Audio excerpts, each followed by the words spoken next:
Le discours très attendu du président russe Vladimir Poutine devant la Douma était chargé de messages et de signaux sur le bouleversement de l'échiquier politique international en lien avec le conflit de haute intensité en cours en Ukraine. Si la décision principale annoncée dans le discours est sans doute la suspension de l'accord New START sur les armements stratégiques et la reprise des essais nucléaires en cas de reprise de celle-ci par les puissances occidentales, le mandataire russe a rappelé la responsabilité de l'Occident et de l'Alliance atlantique dans l'attisement du conflit de haute intensité en Europe, avec le lot de victimes que celui-ci charrie dans son funeste sillage.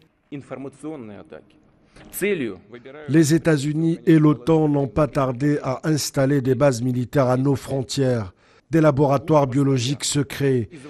Ils ont utilisé des exercices pour se familiariser avec les futurs champs de bataille.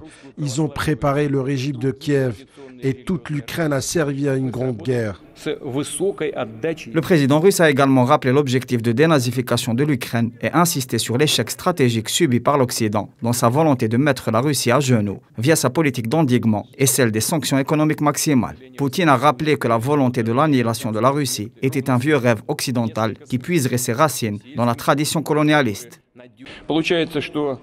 Après de longs siècles de colonialisme et de dictat, ils se sont habitués au sentiment qu'ils peuvent tout faire. Ils se sont habitués à cracher sur tout le monde. Il s'avère qu'ils méprisent même leur peuple, parce qu'ils les ont également trompés, en racontant des histoires sur le fait d'être pro-paix et de soutenir les résolutions de l'ONU.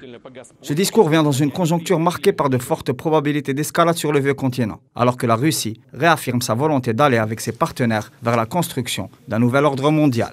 Pour sa part, le président américain Joe Biden a été reçu à Varsovie après une courte visite surprise à Kiev. L'objectif affiché de cette tournée de Joe Biden dans la région est de rassurer les pays du flanc oriental de l'OTAN, campés sur des positions farouchement anti-russes, et de les assurer du plein soutien de Washington face à Moscou. Le mandataire américain a d'ailleurs déclaré en Pologne qu'un an après le début du conflit de haute intensité en Ukraine, l'Alliance atlantique n'a jamais été aussi forte.